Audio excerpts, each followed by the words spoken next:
کہ شیطان عام طور پہ جیسے کہ میں نے آپ کو بتایا شیطان کی چال یہ ہوتی ہے کہ یا تو وہ انسان کو خوف کے اندر مبتلا کر دیتا ہے، مایوس کر دیتا ہے، اور یا تو پھر انسان پر اتنی امیدیں اس کو دلاتا ہے کہ انسان بالکل ہی کیا کرتا ہے، آؤٹ، یعنی گناہوں کی طرف لے جاتا ہے، اور اللہ کا ڈر اس کو خوف بالکل ہی کسی گناہ سے نہیں روکتا۔ اس کی بڑی خوبصورت مثال سورۃ یوسف میں ہے، بڑی زبردست مثال، آپ ذرا غور کریں اس مثال پر۔ سیدنا یوسف علیہ السلام کے جو بھائی تھے، جب انہوں نے حضرت یوسف علیہ السلام کو مارنے کا پلان بنایا، ان کے خلاف ایک سازش کی، تو آپس میں مشورہ کرتے ہوئے انہوں نے ایک دوسرے کو کہا اقتلوا یوسف او اطرحوه ارضا یخل لکم وجہ ابیکم، کہ ایسا کرو کہ یوسف علیہ السلام کو قتل کر دو، یا پھر ان کو ایک ایسی زمین پہ، ایسی دور علاقے میں پھینک دو، یخل لکم، جہاں سے وہ واپس نہ آ سکیں، یخل لکم وجہ ابیکم، تمہارے والد صاحب کی جو ساری اٹینشن ہے وہ تمہیں مل جائے گی، وتکونوا من بعدہ قوما صالحین۔ جو غور طلب بات یہ ہے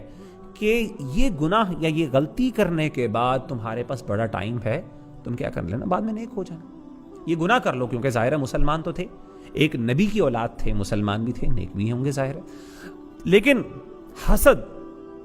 اور جیلسی یا انوی اتنی بڑھ گئی ان کے دل میں، ان سے برداشت نہیں ہوا، they decided to actually take the step۔ اب ظاہر ہے گلٹ تو ہے، تو اس گلٹ کو دور کرنے کے لیے شیطان نے ان کے دل میں یہ وسوسہ ڈالا کہ تم ایسا کرنا، اس کے بعد کیا کرنا، نیک بن جانا، کوئی بات نہیں، برائی کا کام کر لو، بعد میں اللہ سے توبہ کر لینا، استغفار کر لینا، نیک بن جانا، پھر دوبارہ کبھی یہ گناہ نہ کرنا۔ شیطان ہمیشہ یہ کرتا، تو شیطان ہمیشہ کیا کرتا ہے، گناہ سے پہلے انسان کو بہت امیدیں دلاتا ہے اللہ کے بارے میں، اللہ بڑی مہلت دینے والے ہیں، معاف کرنے والے ہیں، اللہ آپ کو معاف کر دیں گے۔ لیکن جب انسان گناہ کر لیتا ہے تو کیا تب بھی انسان کی یہ امید باقی رہتی ہے؟ تب انسان کی امید باقی نہیں رہتی، بلکہ انسان کو پھر مایوسی کی طرف لے آتا ہے، پھر کہتا ہے کہ یار تم نے تو اتنا بڑا گناہ کر لیا، اللہ تمہیں معاف نہیں کرنے والے، یہ تو اتنا بڑا گناہ ہے، یہ تو تمہاری زندگی تباہ ہو گئی، ختم ہو گئی، اب تم دوبارہ کر لو، کوئی فرق نہیں پڑتا، کرو یا نہ کرو ایک ہی بات ہے، تو انسان پھر دوبارہ اس گناہ میں پڑ جاتا ہے۔ حالانکہ ہونا اپوزٹ چاہیے، ہونا کیا چاہیے، ایک انسان کو چاہیے کہ وہ گناہ کرنے سے پہلے اس کے دل میں خوف بہت زیادہ ہو، اس کا رجحان خوف کی طرف ہو، انکلینیشن خوف کی طرف زیادہ ہو۔ کیسے زیادہ ہو؟ یعنی اس کو ہمیشہ یہ ڈر لگا رہا ہے کہ یار پتہ نہیں میں گناہ کر لیا، اللہ شاید مجھے معاف نہ کرے، مجھے مہلت ہی نہ ملے معافی کی، ہو سکتا ہے میری فوراً موت آ جائے، اس گناہ کے دوران موت آ جائے، تو اس ٹائم انسان پر خوف غالب رہنا چاہیے۔ لیکن اگر فرض کریں انسان مجبوری، اپنی بشری تقاضوں کی، بشری مجبوریوں کی وجہ سے یا اس کی کمزوریوں کی وجہ سے گناہ کر بھی لیتا ہے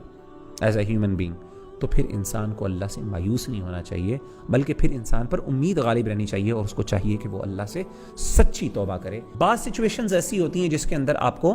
یعنی جیسے کہ میں نے آپ کو مثال دی گناہوں کی، جب انسان